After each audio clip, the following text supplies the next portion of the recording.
Hey, everybody. Welcome to Pop Culture Philosophers. Welcome to our Friday show. That's the show where we bring over the good folks from Dynamite. We have the ARR show, the R show.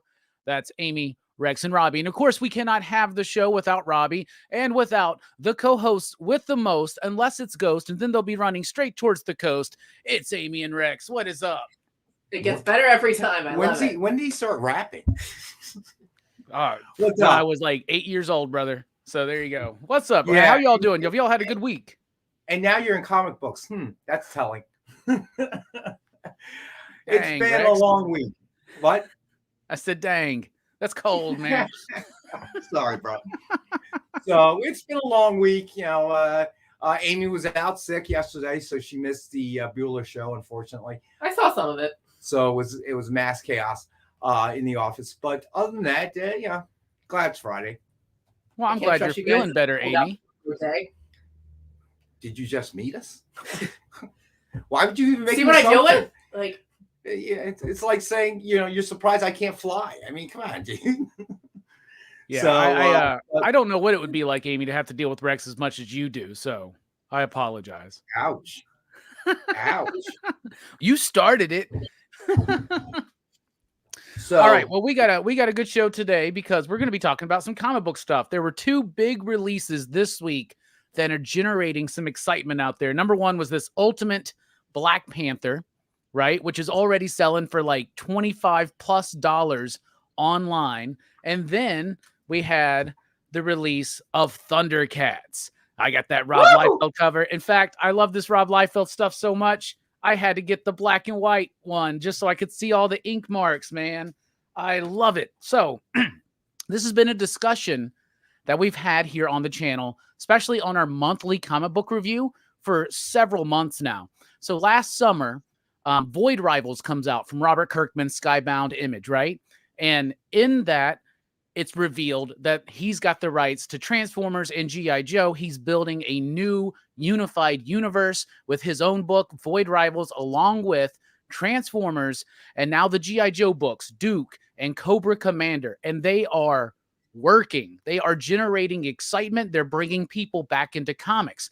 Then about a month ago, we had the drop of Ultimate Spider-Man #1, which then caused massive sellouts, huge speculation. That book, Ultimate Spider-Man #1 cover A, going for like $70, $80 online right now. Black Panther Ultimate already going for $25 the day of its release. We haven't seen this in a while. We haven't seen this in like probably a couple of years. We've been seeing the speculators leave the market. We've been seeing the excitement levels drop in comic books overall. It kind of goes hand in hand with the excitement for Marvel and DC films. There's just not a lot of excitement for what the main lines of Marvel and DC right now. But it seems like we're bringing back some speculators into the market. Seems like we're bringing back some nostalgia-based hype. Transformers, G.I. Joe, Thundercats, these are comic properties that other publishers have done for decades that have never hit this level of excitement or numbers. Thundercats #1. 170,000 orders for that. That's a ridiculous amount for a Thundercats book when you think about what that property has done historically. So today, we're going to be asking the question, are comics bouncing back? Is this just a quick little bubble that's going to come and burst? Or are we really seeing a shift in the level of excitement into mainstream comics? So, Rex, let's kick it off with you. What do you think? You always got an opinion. I think looking from a macro view, I think that, this may be a sign of the end of the pandemic, if you will. You know what I mean?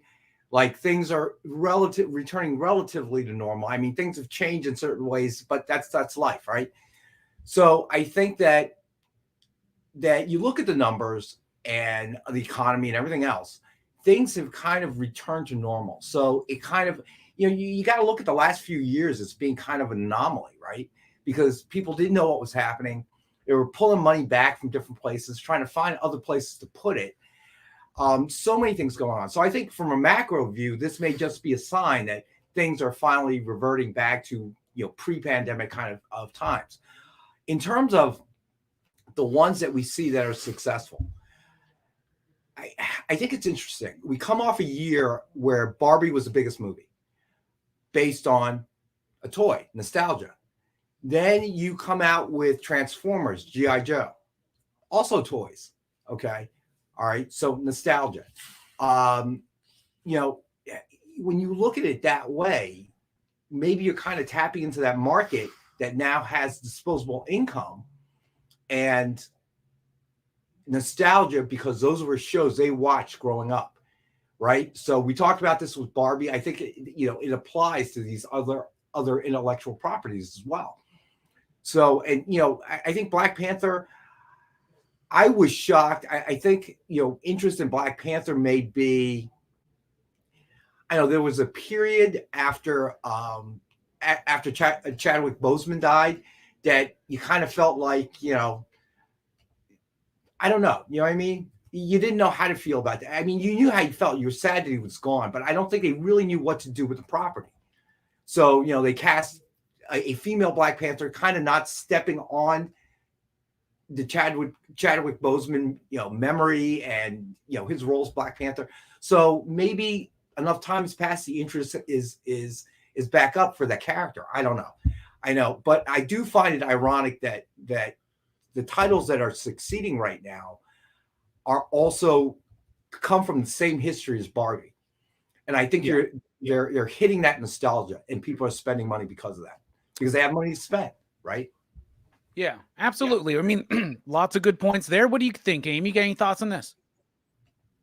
For why I guess for these specific titles, I'm thinking about, like the Transformers show and the Thundercats show. They've had such a following throughout all these many years. And sometimes, however they're adapted, like I'm thinking about the Transformers movies, for example, like sometimes like maybe not the exact stories fans wanted are being adapted for the screen. And like a lot of comics have great storylines. It doesn't matter which series it is, but sometimes those are the stronger storylines, and for whatever reason, whether they're just not adaptable or movie or producers are just afraid to touch that storyline, or it's too controversial, whatever, those are the storylines that people are looking for, and that's why they come to comics. And another reason, word of mouth is a strong player, because like we have the comic book community is strong. Like you hear about a certain book, you like just you telling us about one specific book, we'll go out and look for it, and it goes on and it goes on and goes on.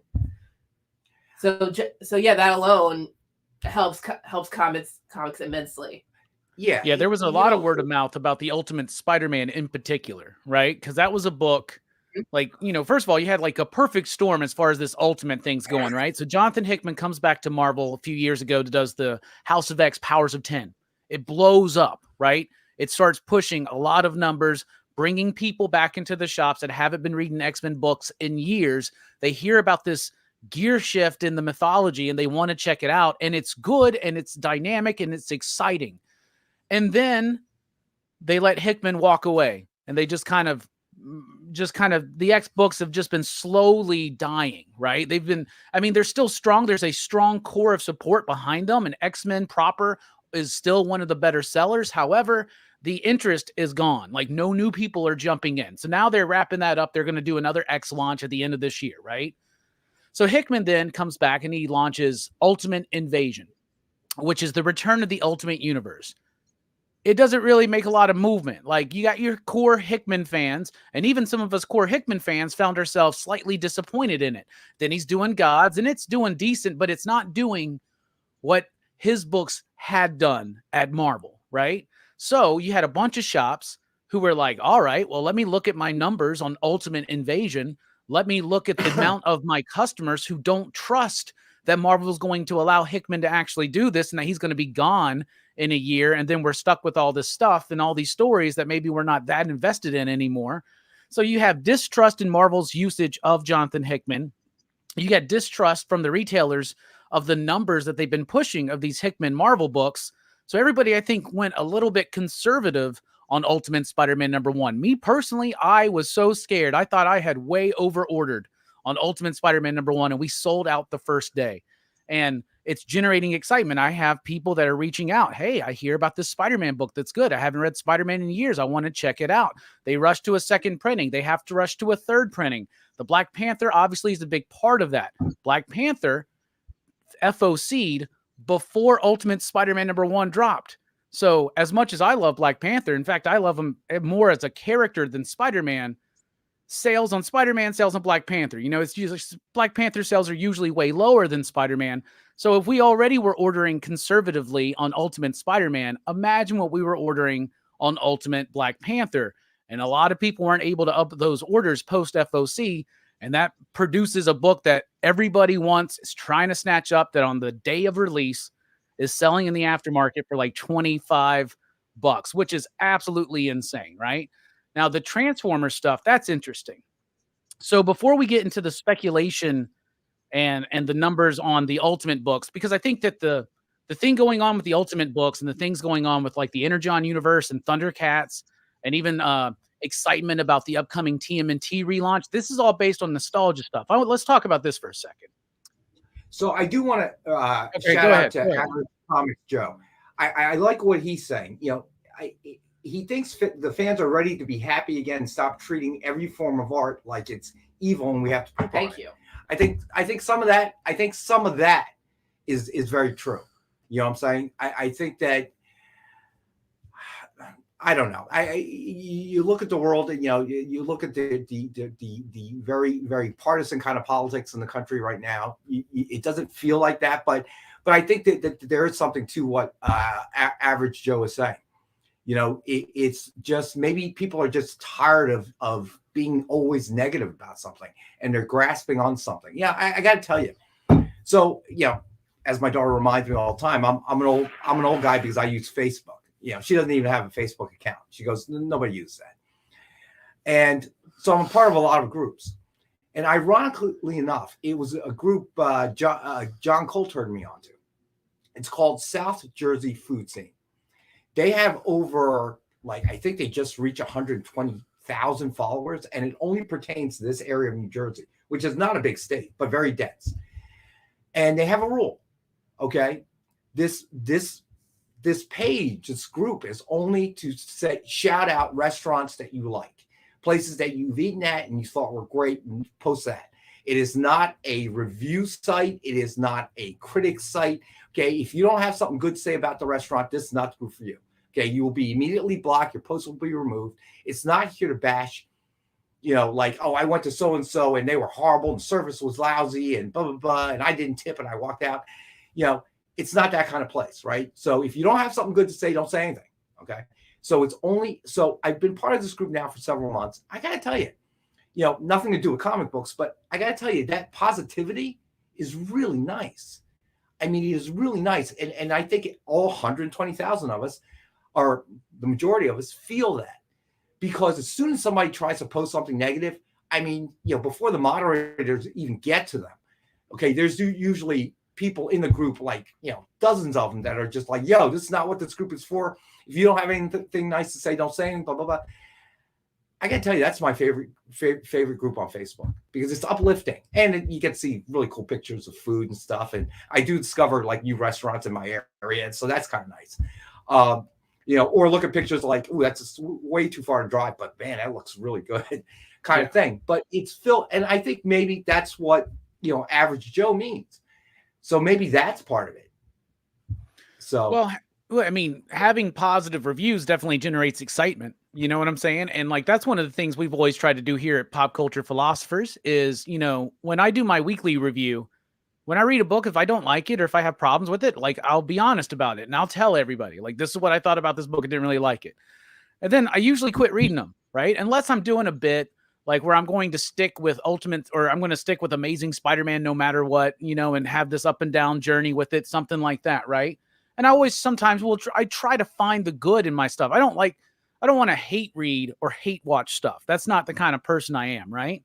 So all the time I get these questions. Hey, yo, why didn't you read this book? Hey, why aren't you covering this book? I get this all the time. Why don't you read the X-Men books? Why don't you review the X-Men books? I was like, because I don't want to spend half my video complaining about the X-Men books. You know what I'm doing? That's what I got live streams for. where I can have a couple drinks and then I can go off and dissect what I think is wrong with the X books and stuff like that, right? But on my review, I want to share my excitement for comics, right? And it's really cool seeing people do that. Here's my question about this nostalgia stuff, because that's what it is, like these nostalgic properties, right? Transformers, Thundercats, G.I. Joe, even stuff like He-Man, Teenage Mutant Ninja Turtles. These are comic book properties. Typically speaking, at least in my experience, licensed comics don't do this well typically, right?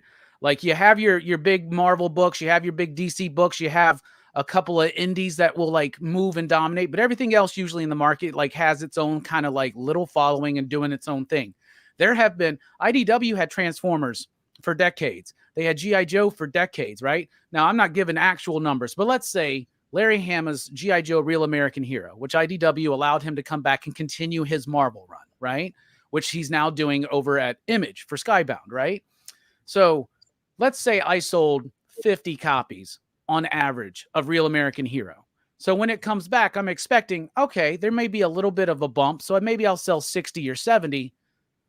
No way in my head would I think that by the math, now I'm selling 150. Like it's ridiculous. Like a book that's like, we're not even talking about the relaunch of G.I. Joe, the Duke and Cobra Commander stuff. We're talking about the book that's been going on since like 1982 or 4 or whatever it was, right? What's going on here? Because Dreamwave, they've had Transformers before that. It caused a bit of a hype. Now, obviously, the comic book market was way different in the early 2000s. There were way less readers out there, way less collectors. The comic book industry was kind of struggling at that time, but it didn't generate this. Nobody has ever made Transformers this big of a hit. And I know that Kirkman's a name because of Walking Dead. And I know that Daniel Warren Johnson is one of the number one writer artists out there right now, especially amongst fandom. He is an absolute rock star in this industry right now. People are loving him. But then you got Josh Williamson. Josh Williamson's selling more copies of his Duke and Cobra Commander book than he sold a Dark Crisis at my shop. That is ridiculous to me. It blows my mind. Why is this stuff working now when it literally didn't work 2 years ago? What's the difference? Thundercats. Let's say somebody put out a Thundercats book 2 years ago. I don't think it would be pushing these numbers at all. There is, and I think there's, me personally, I think there's a thirst out there for good comics that get people excited, that they want to like talk about. And that's something I noticed at my shop yesterday. I hadn't witnessed this at New Comic Book Day in a long time. Now, granted, I'm more in the office, more plugged into the computer doing like that kind of stuff. But man, being out on the floor with customers, talking about the books, talking about the characters, talking about the stories, being excited about it, showing off our favorite bits of the art, our favorite moments in the story, favorite characters. I felt like a kid again. It was great. What is it about right now that's making this stuff pop? What do y'all think? I think, honestly, what you're describing is a return to normalcy, if you will. Okay. So 2 years ago, 3 years ago, you're not doing that because you're not in the comic shop with a ton of people because everybody's, wants to social distance, right? So now all of a sudden, as I said, I think we're a return to normalcy. So you're going to get that situation. For the books themselves, that's going to be a harder target to kind of pin down. You know what I mean? It could be a number of factors. It could be all of them, right? Better stories. Did we freeze there? No, you're good. Okay. So, it could be a factor of better stories. It could be a factor of nostalgia. I think that with G.I. Joe, Transformers, I think those two properties have kind of passed into a phase 3, right? Okay, been around a long time. Made some movies we didn't really like. Okay, Snake Eyes sucked. Okay, it just there wasn't a lot really of push. sucked, Rex. That movie really sucked, right? Yeah, it was bad. It was bad. It was bad. Mortal Kombat, that was another bad one. And I think that they I like that Mortal Kombat movie, Rex. I will say that I do like that Mortal Kombat movie, but I understand. It's a good one watch, but I think that they Transformers, the last few movies, not good. Okay, we all know it. So I think they kind of put us at a point where we kind of felt like they were just throwing it up against the wall and see what would stick. We've got these heavyweight properties behind us, so let's just throw some stuff and they'll buy it, they'll consume it, and they did. We didn't, right? So now I think that coming off of that lesson, I think that it might have something to do with the better storylines and everything else, is that they realize, oh, you know what? Just because we have these mega properties does not automatically mean people are going to consume it. Who would have thought? We've got to actually put out a great story with great art. So I think that changed. And again, I really believe it's a macro factor as well. I think people got a little bit more money in their pocket. They're willing to go out more. They're looking to do more. They're looking to do more because they've been stuck inside for so long. And that's why you're seeing more foot traffic in your shop. It's not just I want the comic. I want to be around people who love comics. I want to be in the store. I want to shop around. Okay. I want to look off the racks and see what maybe I didn't have. Okay. I mean, how many times, have we all done that? Have you done that? Okay. That you miss. Okay. You pick up a title because you're in the LCS. You don't know what the title is. You can just flip it through. It might be worth a read. That kind of purchase is lost when you're online, because when you're buying something online, you don't go to Amazon and just randomly search, do you? Okay, you're looking for something, you type it in, all your options come up, you buy it. Okay, but you're not gonna look for something else. I mean, who goes window shopping on Amazon? I don't. Okay, maybe some people do, but that seems kind of goofy to me. But they've got 100 million products on there. I mean, you gotta narrow down your search somewhere, right? You gotta be looking for something. Well, that's where the Amazon algorithm's really good at their recommendations, because they do get me on that. I'll be like, oh, I forgot all about that movie. Add to wish list. Oh man, I need that piece of equipment. Add to wish list. I do that. But you see what I'm saying. So I think that we're kind of returning back to that, and I think that nostalgia is big this year, right? So it doesn't surprise me that these particular titles are taking off, because demonstrated by the Barbie movie, nostalgia is back. That group of people, okay, are now middle-aged or older with disposable income, and they're looking to spend it, right? So I think that probably plays a factor. I think you were talking about speculators. I think they're back in because they've got free money to disposable income to kind of throw around. So this is, to a certain degree, I mean, vintage speculators are a little different. Okay, like a golden age or silver age. You're making a real money investment. And you're looking at it. You want it graded. You're looking on that line. But the average speculator is also probably a fan, right? So they're looking. So the enjoyment of speculating for them is, all right, I think this title's going to take off. I really like it. So I'm not going to buy one. I'm going to buy three. Okay. And if it goes as predicted, I'll sell the other two for a profit. So it becomes kind of part of the hobby, if you will. I mean, look, nobody's making a living. Very few people are making a living speculating on comics, right? Yeah. Your most likely person to try to speculate would be an LCS, because they've got the inventory coming in. I think this one's going to be hot. I'm going to put one away. Okay. But they still have to run their store, sell every, the issues that the customer is looking for in order to stay alive, right? Speculation alone is not enough. So I think it's part of it. And I think it fell off mainly because of the pandemic, and then everybody's tight, businesses going under. LCS is figuring out how to survive with no foot traffic, that kind of thing.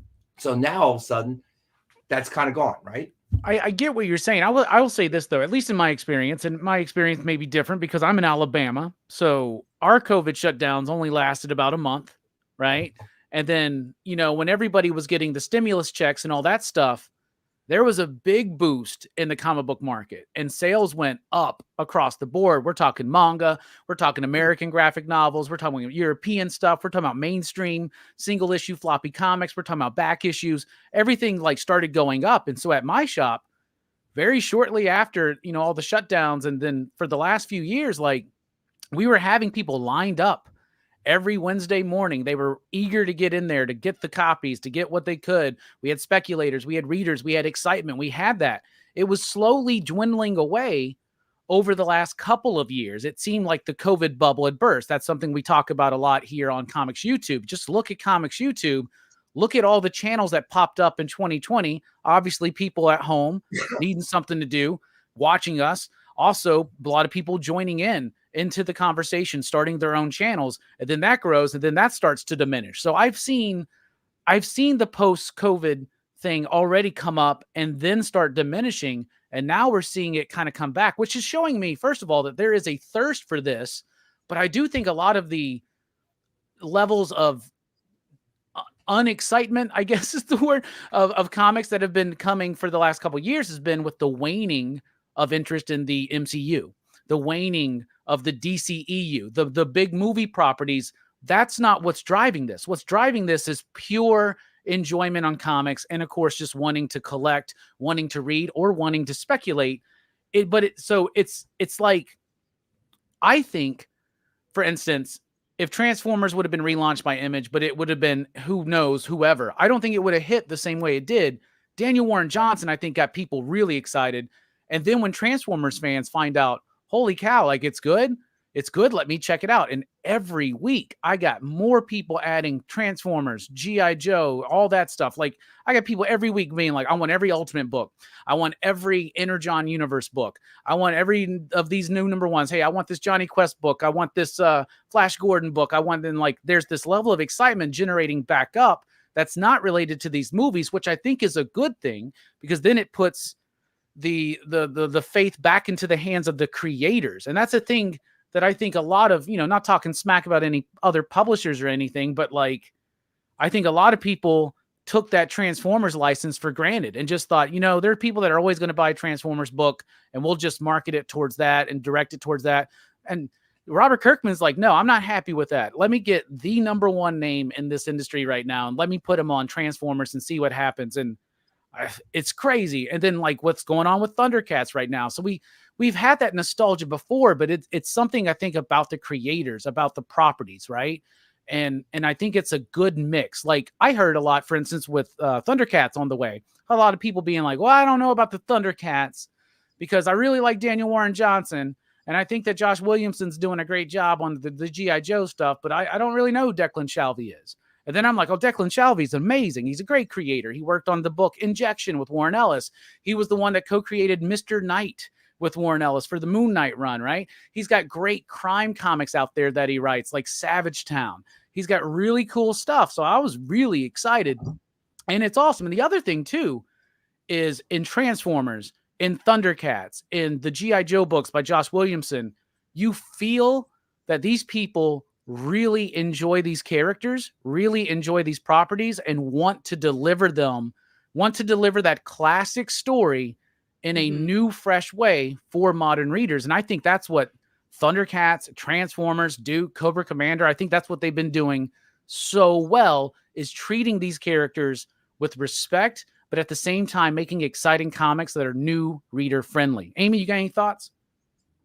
You really summarized it really good right there. As long as you have the right team behind something with the passion and the creativity and the respect, like, people will find your project and they'll tell other people about it, and the fandom will grow. Average Joe and Introspect, they make two very good comments. Average Joe has a very good question up top. Does Speculators help with the comic industry? And then Introspect answered that. He thinks new book speculators, I think, help. I think the problem creeps in when the industry's publishing habits are focused on speculators, i.e. constant reboots for number ones and variants ad nauseum. That, I totally agree with that statement that Introspect made. The problem is not speculators per se. I think they help the industry, okay, overall. They generate interest in the title. If, the price for a particular title is going up, that kind of thing gets it in the forefront. They push more dollars through the industry, which is a good thing. But I totally agree with Introspect. Where it goes wrong is when the publisher just tries to take that speculator money. Okay, they won't know the difference. Just make it a different cover. Do this, do that. Don't worry about the story. Who cares about the story? Okay, just write something up. Draw a few. Like, I hate to say it, but like Rob Liefeld towards the end. There was like It felt like his comics, every page was a splash page, so he could draw less. So I think that that's a very important point, because it's not the speculators that get that ruin everything. It's the worst case example was right after Death of Superman, Breaking of Batman. That was a pure example of DC and Marvel trying to squeeze every dime out of speculators, and every other, even the indie publishers were doing it, right? I used this example before. Turok #1, okay, that one, Diamond had pre-orders of over 1 million copies, and there were only 100,000 readers. So almost 900,000 copies were pre-ordered by speculators. So that so that becomes a problem. Okay, that's when the tail starts wagging the dog. And then there's been, I think there's a balance. Now, where that balance is, I don't know. But speculation cannot drive the industry. And that's where the publishers, I thought, saw this in a very short-term kind of way. Eventually, how many people, what the book's not even released, and it was selling below cover price because everybody knew. So you fleeced all these speculators. So there were even trading card distributors getting in on it. Those were the ones that were driving speculation during that period. And then guess what happened? Blang. Okay. The bottom fell right out of it. So I think what they should have learned is you need the speculators, but the industry is driven by those that read it. Okay. And they're going to read it because the art is good. The story is good. Okay. And they are the ones that drive popularity. The speculators drive the price. But, so I think, what Introspect said was very insightful. That's the key.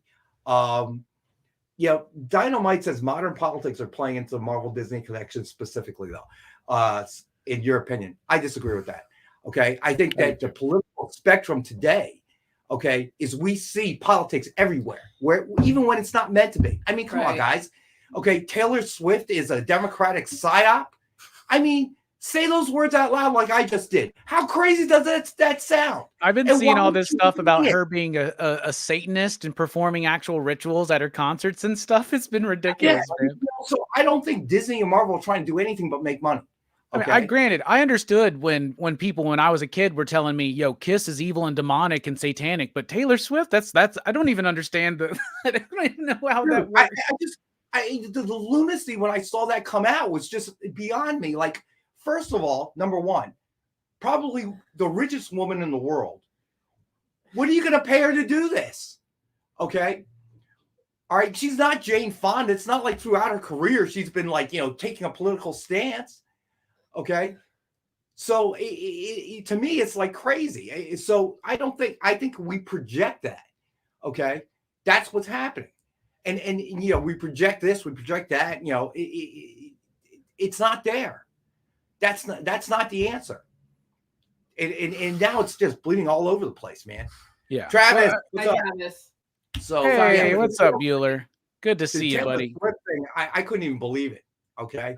That one GOP candidate, Vivek, whatever his name is. Okay, he's out there saying she's a psyop for the DOD. What? I am so glad he dropped out. I'm so glad he got smashed. I'm like, dude, you crazy, man. You are crazy. Well, you got to be crazy to be in American politics, right? 100%. Oh my God. Something's got to be wrong there. If that's if that's where you want to be.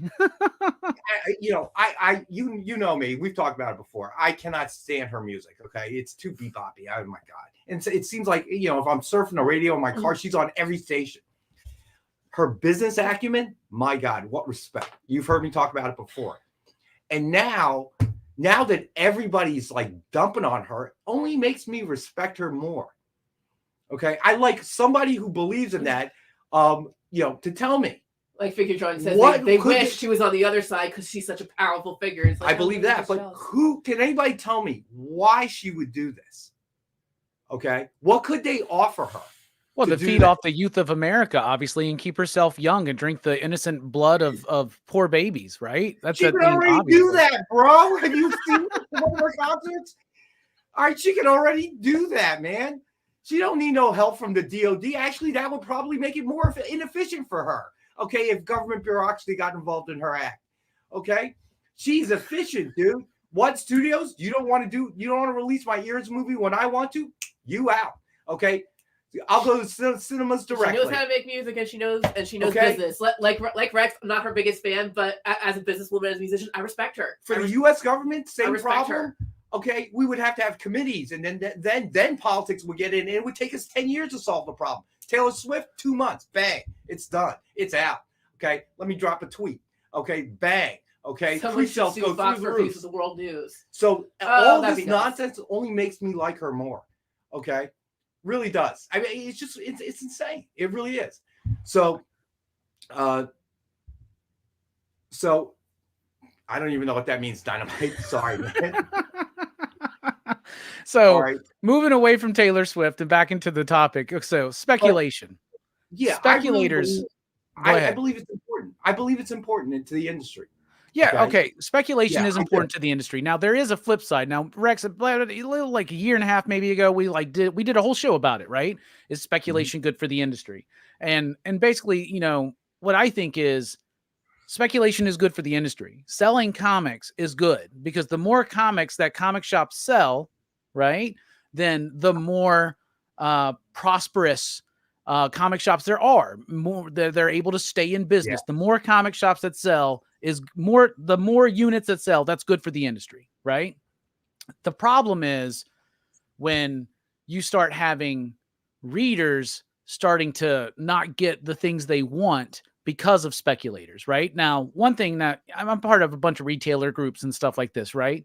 And a lot of us do the same kind of strategy, like with Ultimate Black Panther.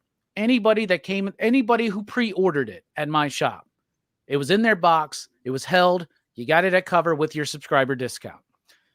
We did not put them on the wall. We put them behind the counter because we didn't want people grabbing them up because this is, you know, this is how people are, you know, like people will grab a stack of Black Panther. And if we go, hey, you can only get one, there's only one per person, they'll just go and hide them in the shop and then keep coming back throughout the day as the shift changes. Right. So we had them behind the counter and we're like, they're one per person at cover price, you know, but it's one per person. We want everybody who wants this book to be able to get at least a single copy. Yes, and I respect that. Because if I let's say I got 100 copies of Ultimate Black Panther #1, and I sell all 100 copies to 10 speculators, that ain't going to help me with issue #2.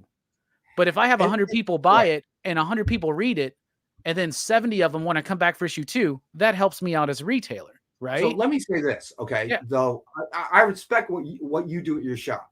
And I'm not disrespecting anybody that may sell to speculators because look, that LCS may be running into cash flow problems. Some guy says, I'll take them all. Okay.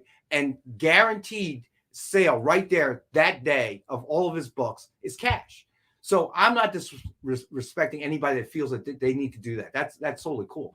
But you look at the timeline.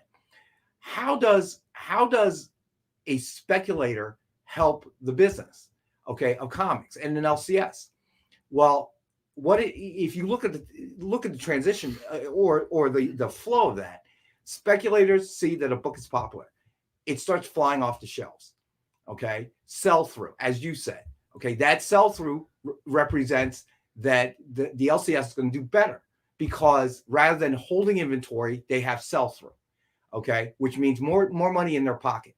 Okay, that helps everyone. It doesn't help everyone in the sense that you know, maybe speculate, you know, let's say you have 10 and all 10 people end up being speculators. There's no way for you to know that, right?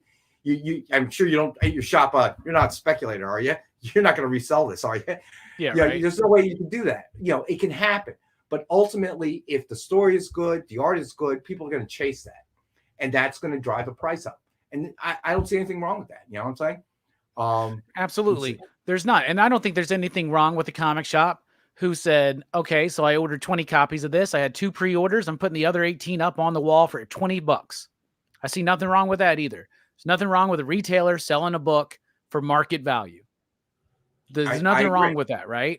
Now, it all depends on your business strategy. Maybe you need that money. Maybe you need to do it, you know, and maybe Other shops, I'm not saying I did this, but maybe we pulled some aside to hold as an investment for ourselves to see what would happen, right? Maybe we did that. Maybe other shops are doing that. And then maybe other shops are just putting them up just put them on, letting people buy up whatever they want. What with speculation sometimes will annoy retailers because some speculators have this, like, I don't know, like, do they think they're in an Oliver Stone movie? They think they're Michael Douglas in Wall Street or something. They think they're like, they're pulling one on you or something like that. And it's so weird. And then when the speculators complain, like, you tell me, why can't I buy 10 copies at cover price? Because I know what you're trying to buy 10 copies at cover price for, bruh. And I'm sorry, man. Where's your business license? Where's your rent and utilities, man? Like, you know what I'm saying? If anybody's making money on this, it should be the people that like are on the forefront who took the chance to order it beforehand. Here's the other thing. I got speculators at my shop who scour the internet for tips and hints and all this kind of stuff. And those people, they called me before FOC and they were like, hey, I want 10 copies. No problem. You can order 100 copies if you want before FOC. If I can put that order in there for you, you'll get it. You'll get it at cover price, right? That's just the way it works. What the annoying thing is when it happens on the day and then they get self-righteous. Like, what do you mean I can't buy 25 copies? Like, I can't buy all of your copies. I'm like, bruh, come on, man. Like, I'm trying to sell comics here, and that's the way to do it. You as a business owner, you can do whatever you want. Okay. You can refuse to sell them one. That's your right. So yeah, I think it's always goofy, and I did figure drawing said something on a corollary. Compulsive gamblers help casinos and sports books. Okay. I agree with that statement, but I don't think that is an apples to apples comparison to speculators. I think that's more of an apple to apple comparison to pharmaceutical companies, to be quite honest. Okay. Because we both admit that gambling is probably looked upon as a vice. So that's why the industry never really tries to solve the problem, because then they lose their customer base. Just like smoking. I think a more apples to apples is smoking. Tobacco companies years ago, dude, they used to give out free samples until the law, they outlawed that. There would be girls with baskets with free samples and giving it out to people on the street. They would try to deliberately market to young people because they understood our customer base is getting older and they're dying of lung cancer. So we need to get these new young people in here. Otherwise, those sales are going to go away, right? So I look at gambling more attuned to something like that. Speculators, it's a balance, okay? And I think Introspect put it best. You cannot let the tail wag the dog. The speculators, the publishers cannot be making the books for the speculators. They have to be making the books for the readers. The speculators come in behind like, why do the readers all love this one particular issue, whatever it is? Okay, then the price goes up because the speculators are going to jump in. That's not a bad thing. That I don't think is a bad thing. But it's a way that you kind of have to juggle it like you do. Okay, you recognize some of the speculators, whatever the case may be. You sell one per copy on a popular book, so the reader, the average reader, can get one. So that's the way. It's a living, breathing thing. You gotta adjust to it as it goes. You know what I'm saying? Yeah, speculation is a part of this industry. It's been a part of this industry for decades. It helps drive the industry, but it shouldn't be the driving force of the industry. Creative stories and dynamic artwork and exciting things that you can't get in novels or on TV or in the movie theater. That's what we need to be doing with comics. Comics can do things that you can't do in movies, right? Like Zack Snyder can try to slow down time and let you be able to stop and appreciate a cool scene, but it gets boring when you're in a 3-hour movie. When you're in a comic book and you see a moment, you're like, whoa. What issue I have of that movie? What's that? Probably the number one issue I have of that movie. Like, it's right. His director's cut, all the slow-mo. I'm like, I get what's happening. Just keep going. Yeah. Come on. See, but in a comic, you can stop and just stare at a cool page if you want, because you get to kind of control your pace through that story a little bit more. Plus the creative forces get to control it a little bit. And I saw a question earlier, and this is always the big question, right? So they're like, okay, Thundercats #1 moves a bunch of numbers. What about #2? Well, we haven't hit FOC on Thundercats 2 yet, right? So what's happening is the retailer is going to see what their sell-through is. They're going to be able to adjust their orders at FOC.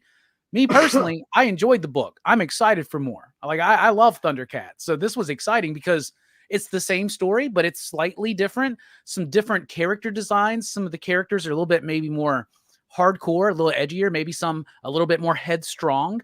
Like it's cool seeing Lion-O as a headstrong character, not learning his lessons yet. And like the mistake that he makes in that first issue has me as a reader excited to come back for more. I'll tell you this, though. I've been hearing this from all these other retailers. Thundercats is selling very well on the shelves. And at my shop, it was selling incredibly well. And the first cover I sold out of was the Rob Liefeld cover. All those people on my weekly comic book review that kept wanting to remind me that Rob Liefeld sucks. Well, that may be your opinion, but he moves comics for some reason, and I am all here for it. Rob Liefeld has made me a lot of money. Yeah, there are a lot of covers introspect. Should 2 be as good as 1 if you need to pre-order your books? Sure. 2 is always better than 1 because then you can read it twice.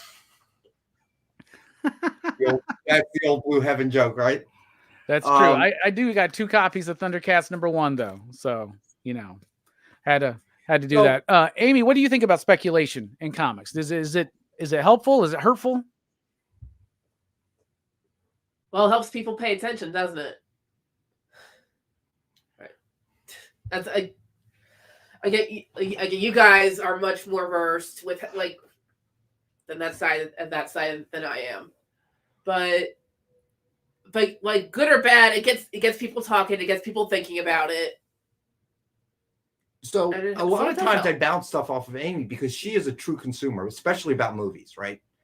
All right. I always look at that different end of it. So introspect, you're right. We have a lot of covers, but if you're into that thing, great. Okay. If you're into just reading Thundercats, that's great too. Mm-hmm. Okay. That's the key. But we believe, we're a publisher and from that standpoint, right? So people work here, we got to pay them. They feed their families. But think of it this way. I don't know, CBCS, CGC, I don't know how many people they employ anymore, right? But without speculators, that would never exist. Okay. So think of all the jobs. Okay. And I know some people are on eBay and they sell only slab books or dealers that only sell slab books. So think of it that way. The clearest example you can draw about speculators is if they didn't exist, the whole concept of slabbing would not exist. All right. So all that money would evaporate. And all these people that go to jobs at CGC or CBCS every day, okay, would need to go and find other jobs. So ultimately, it is a good thing, But again, as Introspect mentioned, they've got to make sure they don't make that critical mistake from the 90s. Yeah, and as far as all the covers go, first of all, Dynamite's kind of known for doing a lot of covers. That's something that y'all do. It's something that your core fan base really appreciates because y'all also just don't get any random person to do these variants. You get really nice art on those covers, and a lot of people do cover buy. There's a huge section of this comic industry. We talk about the speculators, we talk about the readers, but there's also just people that collect.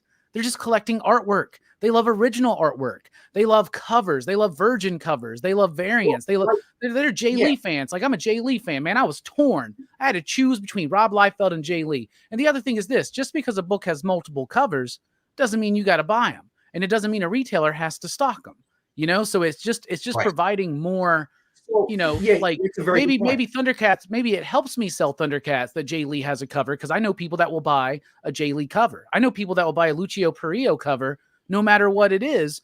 That helps me as a retailer push books, push money. I watched a video of Perillo drawing. He's just like Hazer, or Hazer's just like him. They don't need nothing. Just give me a piece of paper and I'll start drawing what you need. But I think everything that you're saying is a very good point. So I want to bring up one point, like our buddy Ron, okay? The sketch cover, king, if you will, all right? Probably one of the single biggest sketch cover collections in the country. And Ron, by his own admission, has never, ever read comics. Not one, not a page. But he loves art. He loves sketch covers. He'll buy covers that appeal to him because of the art. So there are segments of the market that don't read. So, as a publisher, are we trying to give something to the entire market? Of course we are. We are still a business and we got to keep the lights on here too. So in a sense, if that's not your thing, you buy cover A, you just want to read the story, that's fine too. You know what I'm saying? And this way, if you are a story guy, we're hoping certain ones are selling out, and we know that they are. But with this many covers, if you just want to read the story, you can get one, right? Mm-hmm. More than likely, speculators can't clean everybody, all of these covers out. So just flipping it, I know it's easy to say, oh my God, why do they do all these covers? There's a reason to it. Certainly, we want to make money. We're a company, all right. But beyond that, we also understand that there is a different kind of comic book guy, if you will. They're not all the same anymore. Okay, there are different ones, and speculators are one of them. Okay, and need to be a part of an industry to be healthy, in my opinion. You know what I mean? Yeah, speculators, readers, collectors, art lovers. It's where we all make the comic book industry together, and all of those all those machines have to be working for the comic book industry to be healthy. And so I guess the final bit is this. Do you think that this is just a temporary thing that's happening right now? Or do you think that this is something that hopefully as an industry we can build and grow and stop having we're never going to stop having the doom and gloom conversations. I saw somebody say 10 years from now, we'll be talking about the comic book industry dying. We were talking about that 10 years before that. We were talking about that, and I lived as a comic book fan and a retailer through the late 90s and early 2000s. So I've seen some of the lowest of the lows as far as sales numbers and people in the shop. I've seen shops close. And at the same time, not every shop is good. So some shops should kind of find their way out, right? Yeah. Things like that, right? Not every comic shop is created equal. But do you think that this is a good sign going forward for this industry? What do y'all think? I should think so. I think that it is, I guess I'm old enough and been in business long enough that I recognize that it's good for right now. Okay. And maybe we have that balance that we need. But unfortunately, in a world of business, it's constantly changing. So this is going to change again. All right. But again, I remember the days that you mentioned as well, after the death of Superman, mainstream news carrying it. They're going to kill off Superman. They're going to kill off Superman. The biggest, it would look like there was no end. DC was just taking money out of the coffers. Then, of course, you had the downtime where, you had the Valiants, you had the Malibus, you had the Image. And then things start to go downwards, okay, like the Turok example, right? So then it fell off. And, this is the end. And I remember Marvel going into bankruptcy, and they got bought out by who was it? Maybelline. Was it Maybelline or CoverGirl or something like that? Maybelline, right? And, oh, my God, it's the end. And then the MCU came about. So what I think is that right now, I think we are in a good place going up. How long that's going to last, who knows, man? Who knows, right? Yeah. Unfortunately, there are outside factors that can affect it as well, as you saw with the pandemic, right? So good or bad, but that has nothing to do with comic books, does it?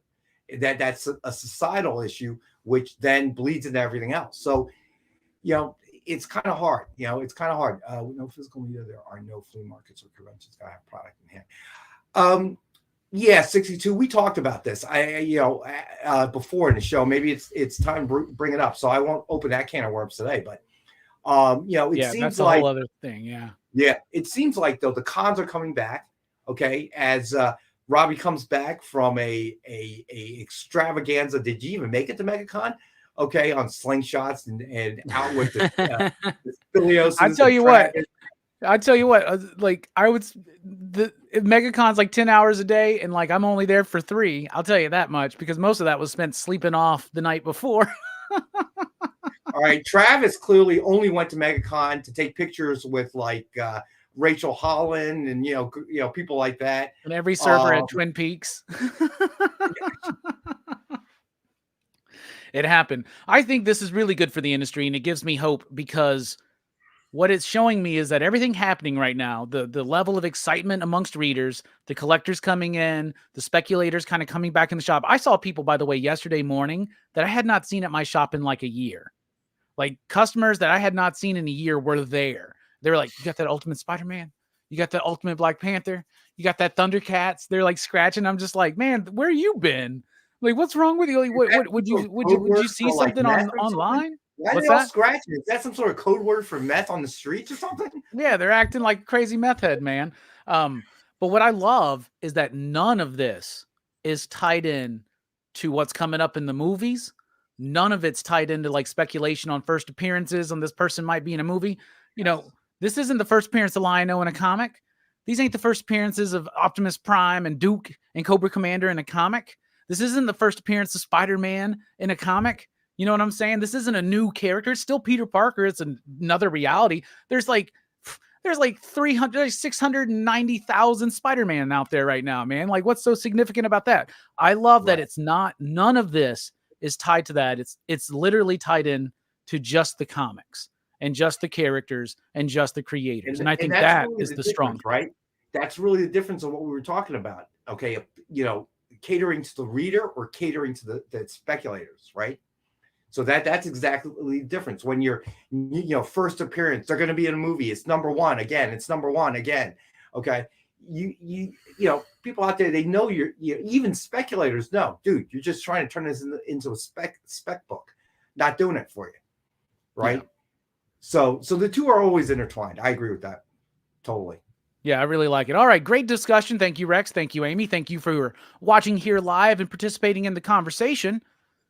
If you're watching it on the replay, let us know in the comments. What do you think? Is this good for the industry? Are you excited about the levels of excitement generated right now by these books, like the Ultimate titles, like Thundercats, like Transformers, the Energon universe, all of that stuff? Rex, Amy, love you, appreciate you. What y'all got coming up? Wait before you sign off. So Travis is still in the room. So Travis gave us a great news, my friend, on his show last night. You know, I didn't know you were creating a comic, but that's awesome. But I hear you got some big names in the stable there to come working with you, buddy. I mean, like legendary names, like Silvestri, and oh man. Oh, is he telling you about the Silvestri prank that he pulled on me? Oh, he told everybody. Yeah. In between flashing pictures, the pic of him and Rachel Holland. I scolded him for it.